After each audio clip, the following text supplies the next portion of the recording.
Hello student. तो 11th class circular motion चल रहा था बेटा। सर्कुलर मोशन में से लास्ट पीरियड पे मैंने कुछ आपको न्यूमेरिकल बताए थे आपको। वृत्तीय गति के लिए जो इक्वेशन यूज़ की जाती हैं, थीटा के कोणीय विस्थापन, कोणीय वेग कैसे पता करते हैं, ऐसे करके आपको मैंने कुछ क्वेश्चन बताए थे। और क्वेश्चन हैं एनसीईआरटी के, कुछ क्वेश्चन बता दूंगा मैं। कुछ बेहतरीन क्वेश्चन बताए थे इससे लास्ट वीडियो में। आ जाओ ज़रा एक और चीज़ को इसमें से ख़त्म करते हैं, वो क्या है उसको ही फिनिश करते हैं। अभिकेंद्रीय त्वरण क्या है बेटा? अभिकेंद्रीय त्वरण और है। अभिकेंद्रीय त्वरण क्या है? अगर आप वृत्ताकार पथ पर गति करोगे, वृत्ताकार पथ पर गति करोगे तो क्या होगा? केंद्र की ओर आप पर एक बल लगेगा। यानी कि जब हम वृत्तीय पथ पर गति करते हैं, देखा है, तो हमेशा बैंड हो जाते हैं केंद्र की ओर, सेंटर की ओर बैंड हो जाते हैं, मुड़ जाते हैं। क्यों? कौन खींचता है? कोई ना कोई बल लगता है। तो कोई बल लगता है तो बल तो बिना त्वरण के हो ही नहीं सकता है। इसका मतलब त्वरण जरूर रहा होगा। तो वो जो केंद्र की ओर बल लगता है उसे कहते हैं अभिकेंद्रीय बल, और जो उससे त्वरण उत्पन्न होता है उसे कहते हैं अभिकेंद्रीय त्वरण। समझ में आया क्या? तो ये अभिकेंद्रीय त्वरण क्या है उसको देखो जरा ध्यान से, ठीक है। तो अभिकेंद्रीय त्वरण कौन सा बेटा? अभिकेंद्रीय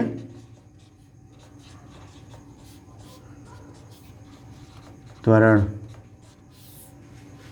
या त्रिज्यीय त्वरण।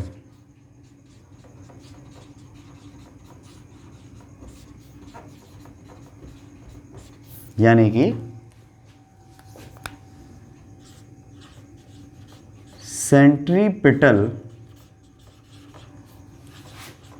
एक्सीलरेशन और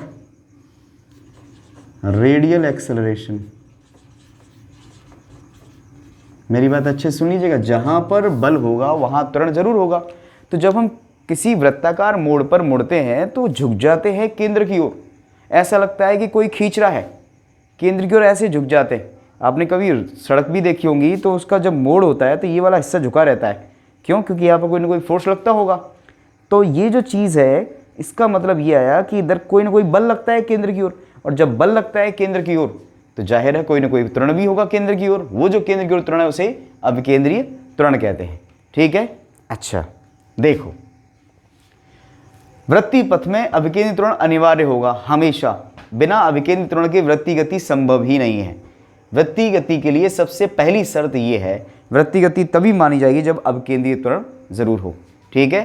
तो मैं लिख देता हूं पहला पॉइंट क्या है यहां पर, ध्यान से देखिएगा।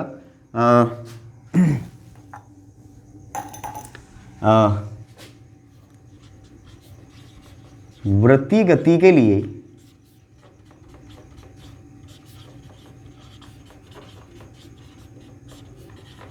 अभिकेंद्रीय त्वरण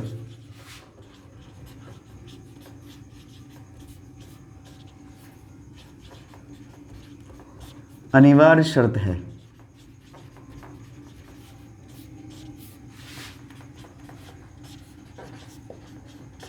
ठीक है, ठीक है।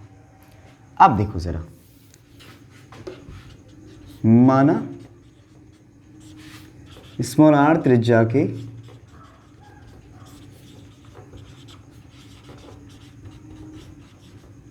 वृत्तीय पथ पर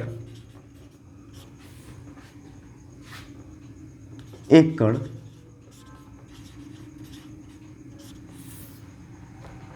गति कर रहा है, ठीक है।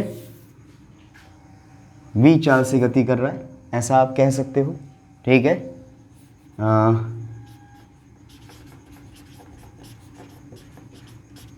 गति कर रहा है,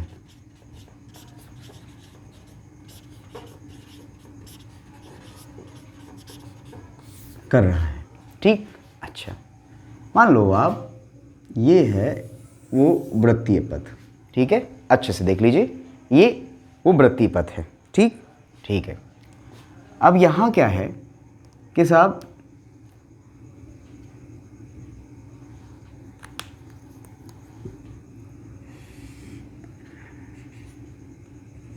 ये है आर त्रिज्या या आर वेक्टर, ठीक है। इस पर कोई गति कर रहा है, ठीक। अच्छा, मैं ऐसे लिख सकता हूँ, ऐसे ऐसे डिवाइड कर सकता हूँ, ऐसे कर सकता हूँ, बिल्कुल, हाँ क्यों नहीं, ठीक है।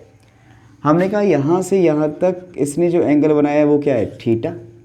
अब ये एंगल बनाया है तो किसी न किसी टाइम में बनाया होगा, ऐसा तो है नहीं कि जब यहाँ से लेके यहाँ ये पार्टिकल गया होगा P बिंदु पर, जब गया होगा O बिंदु से, तो जाहिर है कोई ना कोई तो टाइम लिया होगा, तो कोणीय वेग भी होगा फिर तो मैं ऐसे कर सकता हूँ। जरा देखो, ध्यान से देखना, मुझे तो पता होता है ना कि ओमेगा बराबर क्या होता है, थीटा बटे टी, तो थीटा इज इक्वल टू क्या हो सकता है, ओमेगा टी, सही है क्या? तो इसको मैं ओमेगा टी लिख सकता हूँ, थीटा को, हाँ बिल्कुल, क्यों नहीं। तो मैंने इसको ओमेगा टी लिख लिया। क्या लिख लिया बेटा, ओमेगा टी, ध्यान से सुनिएगा, ओमेगा टी ऐसे लिख लिया, ठीक है। अच्छा, और क्या खास बात है, और ख़ास बात यह है कि मैं यहाँ इसका ऐसे प्रक्षेप देख सकता हूँ, इसका ऐसे देख सकता हूँ, इसका प्रक्षेप, ठीक है। ये ओमेगा टी है तो ये भी ओमेगा टी हो जाएगा, हाँ बिल्कुल, क्यों नहीं, ये भी हो सकता है ओमेगा टी, क्या है जो। अच्छा बेटा, यहाँ मैंने इसको माना है, इतने वाले पार्ट को माना है x, इतना वाला जो पार्ट है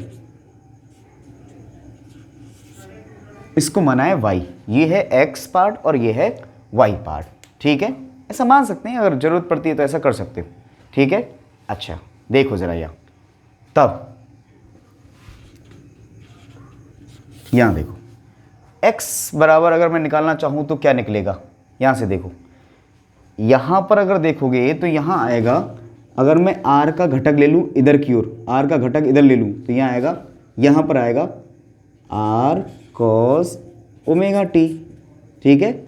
और अगर मैं भाई थीटा की बगल वाला, ये r है ना त्रिज्या, तो थीटा के बगल वाला यानी ओमेगा टी के बगल वाला cos में जाता है और इधर जाता है साइन में, तो इधर वाला जो घटक है वो r का क्या आएगा, यहाँ पर देखा जाए तो r साइन थीटा, यहाँ पर x इक्वल टू आया r cos थीटा, यहाँ आ गया r साइन थीटा। अच्छा, अब आप क्या कर सकते हो, ये r वेक्टर है, ये x है, ये y है, तो जाहिर है ये भी y हो जाएगा, इसको भी आप y कह सकते हो, हाँ बिल्कुल, क्यों नहीं, इसको भी y कह सकते हैं, ठीक है, ये भी y है, ठीक। अच्छा, तो इसका मतलब कुछ ऐसा हो गया ना, यहाँ पे ये ऐसे कुछ ऐसे कुछ ऐसे,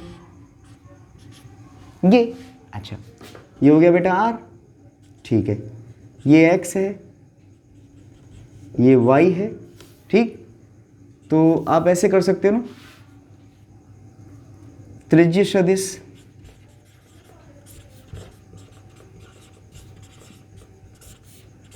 त्रिज्य सदिश रेडियल वेक्टर, r वेक्टर बराबर x i कैप और y j कैप, ऐसा कर सकते हो, हाँ बिल्कुल, त्रिभुज का नियम यही तो कहता है, क्या भाई, परिणामी बराबर ये और ये, एक्स आई कैप वाई जे कैप, ये आई के साथ है, ये जे के साथ है, ठीक है। अब x तो आपको पता है भाई, x पता है, इधर तो इधर आ गया था r cos थीटा, इधर चला गया था r sin थीटा, यहाँ क्या आएगा, r is equal to, r vector is equal to, ध्यान सुनिएगा क्या है, यहाँ पर आया r cos थीटा या omega t, r cos omega T I cap plus का r sin ओमेगा टी जे कैप, ठीक है। अब ये पार्टिकल था, मोशन कर रहा था, अब मोशन कितनी वेलोसिटी से कर रहा था, कोई v वेलोसिटी से कर रहा था, ठीक है, v चाल से कर रहा था, ठीक। चलो साहब, ये तो त्रिज्य सदिश हो गया, ठीक है। अच्छा, त्रिज्य सदिश हो गया। अब मैं एक बार अवकलन करना चाहता हूँ, तभी तो वे त्रिज्य सदिश में परिवर्तन आएगा, ठीक है। टी के सापेक्ष अवकलन करने पर, क्या करने पर, अवकलन करने पर, ऐसा क्यों, देखो भैया, त्रिज्य सदिश, त्रिज्या में तो कोई परिवर्तन नहीं है, लेकिन त्रिज्य सदिश में तो परिवर्तन है भाई। यहाँ पर तो त्रिज्या इस डायरेक्शन में, लेकिन यहाँ पर किसी अलग डायरेक्शन में, यहाँ पे अलग डायरेक्शन में। त्रिज्य सदिश में तो यानी कि r में तो कोई चेंज नहीं है, लेकिन r वेक्टर में तो चेंज होगा, अरे परिमाण वही रहेगा लेकिन डायरेक्शन तो चेंज होगी। अच्छा, इसका मतलब है इसमें चेंज आएगा, तो क्या करोगे आप, D r vector upon D T बराबर, यहाँ देखो ये आर ऐसे कैसे रहेगा बेटा, और ये आर तो बिल्कुल ऐसे कैसे रहेगा, तो यहाँ क्या आएगा, आर कॉस ओमेगा टी, अब कॉस ओमेगा टी का minus sign omega T, minus का साइन ओमेगा टी और ओमेगा, और यहाँ क्या आ जाएगा आई कैप, फिर प्लस का आर ऐसे ही, और साइन का क्या हो जाता है कॉस ओमेगा टी, और फिर ओमेगा आएगा, और यहाँ क्या आएगा जे कैप, ठीक है। आर ओमेगा इसमें, आर ओमेगा इसमें आ गया है, तो आप ओमेगा कॉमन लोगे तो क्या करोगे, d r vector upon D t is equal to, ध्यान से देखिएगा, d are upon D t, अच्छे से देखिएगा, d are upon D t, यहाँ पर d are upon D t, और यहाँ क्या आएगा, आप ओमेगा आप कॉमन ले लो तो ये कैसे बनेगा, ये कुछ ऐसे बन जाएगा, माइनस का ओमेगा कॉमन ले लीजिए, R sine omega T I cap plus का आर कॉज ओमेगा टी जे कैप, ये बन सकता है, हाँ हाँ बिल्कुल, क्यों नहीं बन सकता, ऐसा हो सकता है, ठीक है, ये बन गया, ठीक। अच्छा, तो और क्या हो सकता है, और आप क्या कर सकते हो इसमें, और कुछ नया कुछ कर सकते हो, तो क्या हो सकता है, ये तो R बन गया है, ये D are upon D T आ गया है, D are upon D T, ठीक है। अच्छा, अब जब D are upon D T ये आ गया और ये R था, आप एक बार और अवकलन करोगे तो त्वरण आ जाएगा, क्योंकि ये तो वेग बन चुका है, v बन चुका है, ये तो क्या बन चुका है, v बन चुका है, एक बार और अवकलन करोगे तो क्या आ जाएगा, त्वरण आ जाएगा, कन्फर्म है। अच्छा, तो मैं चाहूँ तो इसको ऐसे भी लिख सकता था, v is equal to omega, और यहाँ लिखता माइनस का r sine omega T I cap plus का r कॉज ओमेगा टी जे कैप, कुछ ऐसे। अच्छा, इसको v वेक्टर कह सकते हो, ठीक है, v कह दीजिए, इसको D R upon D T कह दीजिए, जनरली ऐसा कह सकते हो, कोई खास फर्क नहीं है। अच्छा, ठीक है, चलिए, ये भी बात बढ़िया है, डायरेक्शन में चेंज बता रहा है बार बार, ठीक है। अच्छा, अब इसके बाद क्या होगा, क्या करें, अगर आप देखो तो आपको पता लगेगा कि जो r वेक्टर है वो v वेक्टर के लंबवत है, और दो लंबवत सदिशों का जब गुणा किया जाता है तो जीरो आना चाहिए। आप इनका जब डॉट प्रोडक्ट करोगे ना, डॉट प्रोडक्ट करोगे तो डॉट जब प्रोडक्ट करोगे तो जीरो ही आएगा। दो सदिशों का यहाँ पर जब डॉट प्रोडक्ट करते हैं, दो सदिशों का अदिश गुणन करने पर अगर जीरो आ जाए तो दोनों सदिश एक दूसरे के लंबवत होते हैं। तो जब आप इनका और इनका मल्टीप्लाई करोगे, आई का आई में करोगे, तो यहाँ क्या आएगा, ओमेगा तो ऐसे ही रहेगा, आर स्क्वायर आ जाएगा, आर स्क्वायर आगे आ जाएगा, sine omega T cos omega T, आई कैप तो 1 हो जाएंगे। अच्छा, sine omega T cos omega T minus का, इसका करो sine omega T cos omega T plus का, कैंसिल आउट हो जाएंगे और जीरो आ जाएगा। सही है क्या, इसका मतलब समझ रहे हो। यहाँ पर मैं आपको बात बताऊँ, v vector is perpendicular to r vector, इसका मतलब है वी डॉट आर जो है ना वो क्या आना चाहिए, ज़ीरो आना चाहिए, ठीक है, होगा ही, आप करके देखोगे तब भी होगा, सिद्ध हो रहा है इस बात से। इसका मतलब दो सदिशों का अदिश गुणन जीरो आए तो वो एक दूसरे के लंबवत होते हैं, ये बात यहाँ से प्रूफ होती है, ठीक है। हम मुझे तो आगे बढ़ना है तो मैं आगे काम करता हूँ, आगे करता हूँ, कैसे करूँ, और ज़रा यहाँ करता हूँ, तब आगे बढ़ाता हूँ मैं तो बात को, एक बार और अवकलन करता हूँ, पुनः अवकलन करने पर, पुनः अवकलन, तो इसको दो तरीके से लिख सकते हो आप, ऐसे लिख सकते हो d2r upon D T square, या v है तो dv upon D t vector में इज इक्वल टू, ठीक। क्या लिख सकते हो आप इसे, यहाँ पर इसको आप लिख सकते हो, ध्यान सुनिएगा, ओमेगा ऐसे रहेगा, माइनस का r cos omega T omega I cap, ये माइनस का r sine omega T omega J cap, sine का करोगे तो कॉज आएगा, ओमेगा टी का करोगे तो फिर यहाँ ओमेगा आ जाएगा। ऐसे नहीं करते थे, अरे यार कॉस 2x है, अब कॉस 2x करोगे तो माइनस का साइन 2x आएगा, फिर 2x करोगे तो x और 2x करोगे तो 2 और आएगा। तो ऐसे ही साइन ओमेगा टी, अब साइन ओमेगा टी का करोगे तो कॉस ओमेगा टी आएगा, ओमेगा टी का करोगे तो टी का तो 1 हो जाएगा, तो ओमेगा तो बचेगा ना, इसलिए ओमेगा यहाँ मल्टीप्लाई में लिखा हुआ है, ऐसे पहले कर दिया था, ठीक है। ये ओमेगा ओमेगा बाहर ले लो, यहाँ क्या आ जाएगा, d2r upon D T square, कोई एक चीज़ लिख दीजिए, d v vector upon D t, ध्यान से सुनिएगा, और यहाँ क्या है माइनस का, अच्छे से देखिए माइनस कॉमन ले लूँ और माइनस कॉमन ले लेता हूँ यहाँ से, और ओमेगा भी ले लूँ इधर से अंदर से, तो ओमेगा ओमेगा ओमेगा स्क्वायर, ये ओमेगा पहले से है, ओमेगा यहाँ पे, ओमेगा कॉमन ले लूँ, माइनस कॉमन ले लिया, यहाँ क्या आएगा R cos omega T I cap plus का आर साइन ओमेगा टी जे कैप। आपको नहीं लगता है कि ये वाली जो चीज़ है, ये जो चीज़ है, ये सारी की सारी आर बन गई, आर यही तो थी, r cos omega T I cap r sine omega T J cap, वही चीज़ तो ये लिखी हुई है। तो इसको मैं क्या लिख सकता हूँ आर, तो मैं क्या कर सकता हूँ d two are upon D T square is equal to d we upon D t, vector लगाना है भैया, ठीक है। अच्छा, इज इक्वल टू माइनस का ओमेगा स्क्वायर और आर वेक्टर, ये आ गया, ठीक। तब अभिकेंद्रीय त्वरण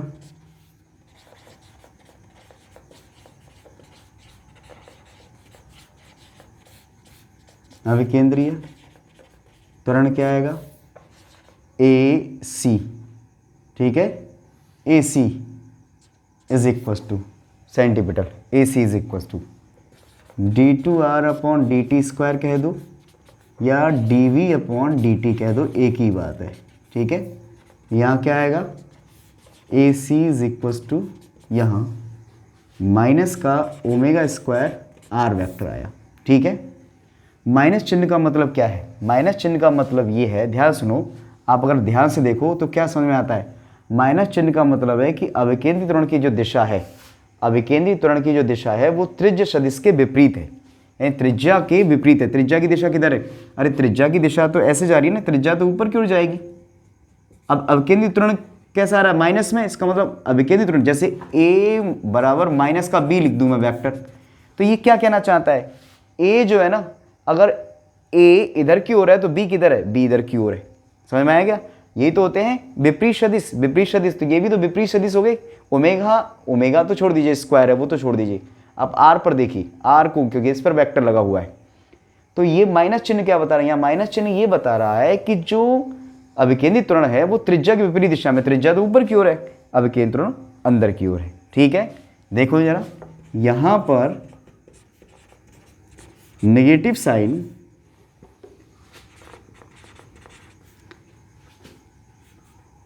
यह व्यक्त करता है कि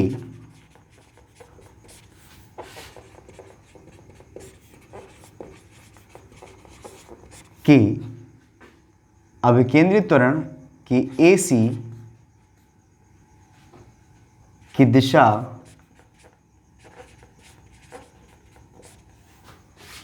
हमेशा केंद्र की ओर होती है।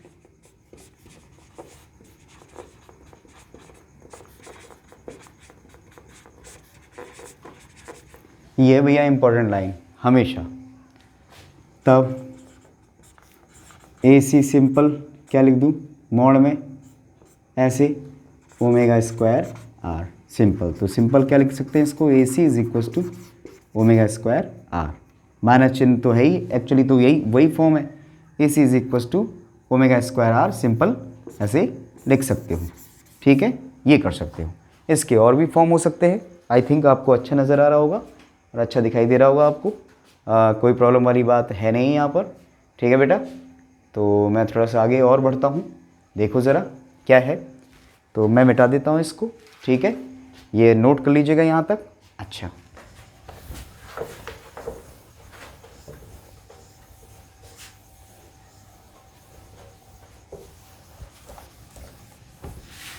ठीक, देखो आप इसे क्या लिख सकते हो, AC is equal to omega square are, ये एक फॉर्म बन गई।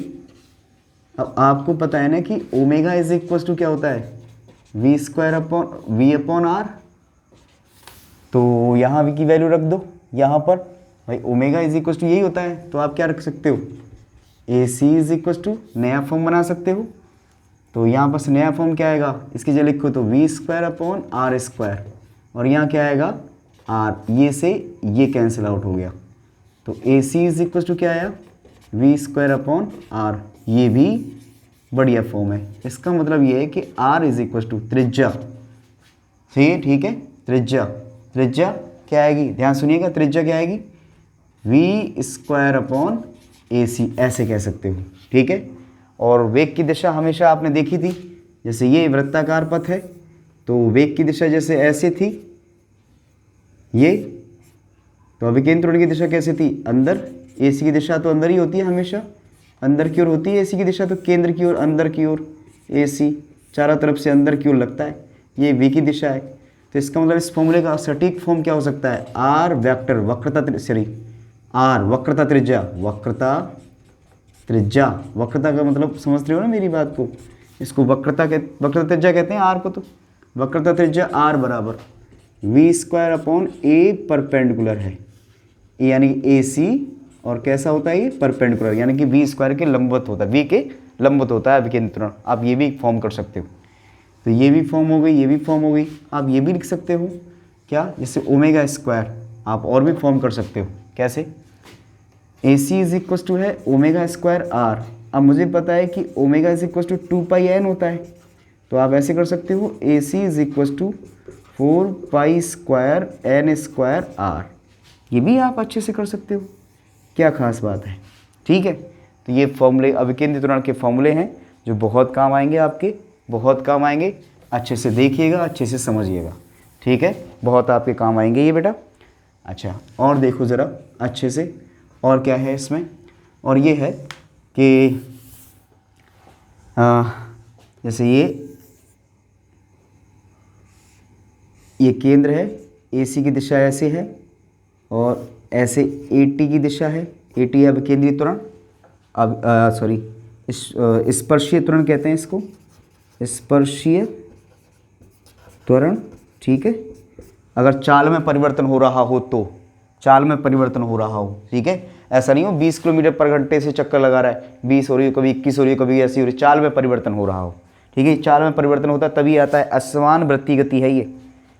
तो यहाँ से क्या कर सकते हो, जैसे ये मान लो ये एंगल क्या है, थीटा है, तो यहाँ से आप अगर ये थीटा एंगल है यहाँ से, ठीक है, तो आप देखना चाहें तो इनमें आपस में एंगल देख सकते हैं, ऐसे निकालें, जैसे tan थीटा निकालें, डायरेक्शन निकालें, tan theta is equal to लंब बटे आधार, तो लंब क्या है ए टी अपॉन ए सी, ये कर सकते हो।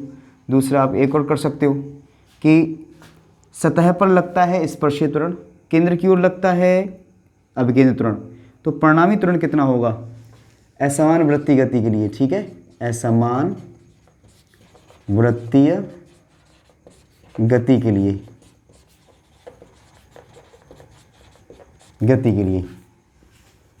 ठीक है, ध्यान सुनिएगा। चाल जो होती है, चाल यानी कि जो v होती है वो कांस्टेंट नहीं होती, कांस्टेंट नहीं होती है, मैं पहले ही बता दे रहा हूँ आपको, ठीक है। अच्छा, तो आप क्या कहोगे के लिए परिणामी त्वरण, अब परिणामी त्वरण कितना आएगा बेटा, a बराबर under root A C square plus का ए टी स्क्वायर। अच्छा, तो ये तो बहुत अच्छी बात हो गई। और क्या कर सकते हो, a is equals to under root A C का मतलब वी स्क्वायर अपॉन आर का होल स्क्वायर प्लस का ये क्या है D we upon D T का होल स्क्वायर, समझ गए क्या। तो ये आप अच्छे से देख लीजिएगा, ये होता है, तो ये भी है, ये भी है, ये भी है, ये भी फॉर्म हो सकती है। ये क्या है, चाल में परिवर्तन की दर है, किसमें है, चाल में परिवर्तन की दर, किसमें, चाल में, वेग में नहीं, चाल में परिवर्तन की दर है, ठीक है, ये हो गया। चलो जरा कुछ आते हैं बात पर, a is equal to under root क्या है ए सी स्क्वायर प्लस का ए टी स्क्वायर। जरा ध्यान दो, यदि ए टी बराबर क्या हो 0 हो, केस फर्स्ट है, ध्यान सुनिएगा, ए टी बराबर 0 यानी कि स्पर्शीय त्वरण 0 हो तो ऐसा हो जाए, तो ध्यान सुनिएगा, तो ए बराबर क्या आ जाएगा, सी आ जाएगा, ए सी आ जाएगा, तो इसका मतलब है एक समान वृत्ति गति, एक समान वृत्ति गति होगी।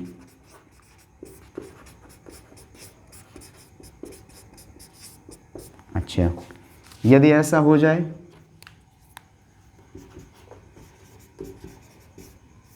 यदि ए सी इज इक्वल टू 0 हो तो क्या होगा, तो क्या होगा, ए इज इक्वल टू क्या आएगा, 80।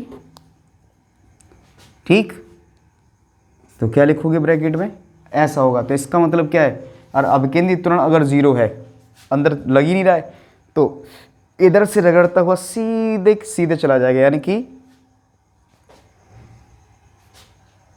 सरल रेखीय, त्वरित सरल रेखीय गति करेगा, त्वरित सरल रेखीय गति होगी।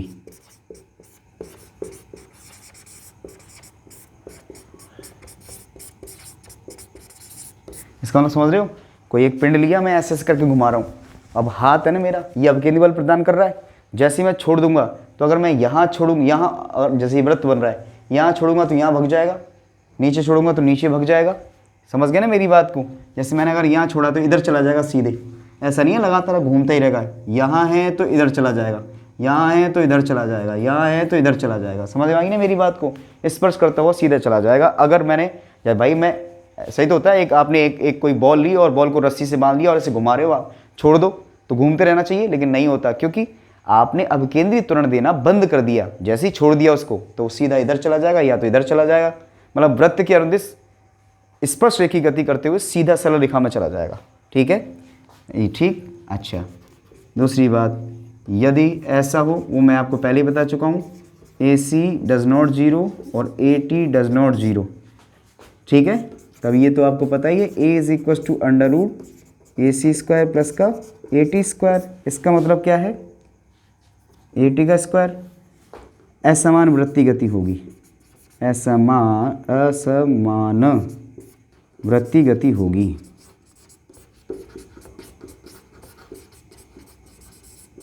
ये है। अब असमान वृत्ति गति होगी, इसका मतलब ये आया कि बेटा यहाँ पर एक समान वृत्ति गति, एक समान वृत्ति गति में क्या होता है, एक समान वृत्ति गति में क्या होता है, ओमेगा नियत होता है। ठीक है, ओमेगा नियत होता है, ध्यान दीजिएगा। और अल्फा कोणीय त्वरण क्या होता है, 0। और ठीक है क्या, किसमें, एक समान वृत्ति गति में। ठीक, एक समान वृत्ति गति के लिए मैं बात कर रहा हूँ। चलो मैं इसको थोड़ा सा और बाद में बता दूंगा, थोड़ा सा आप देखो। तो एक समान वृत्ति गति के लिए ध्यान से देख लो आप, और अगर आप कुछ चाहें तो एक समान वृत्ति गति के लिए ओमेगा जो होता है वो नियत होता है। कोणीय त्वरण अल्फा बराबर क्या होता है, 0। असमान वृत्ति के लिए omega does not constant, alpha जो होता है कोणीय त्वरण वो 0 नहीं होता है। ठीक है, तो ये आपको ध्यान रखना है और अच्छे से नोट कर लेना है। आज के लिए इतना ही। ठीक है, अब मैं इस पर कुछ न्यूमेरिकल और कुछ चीज़ें बताऊंगा आपको, अच्छे से वीडियो देख लीजिए। ठीक, थैंक यू।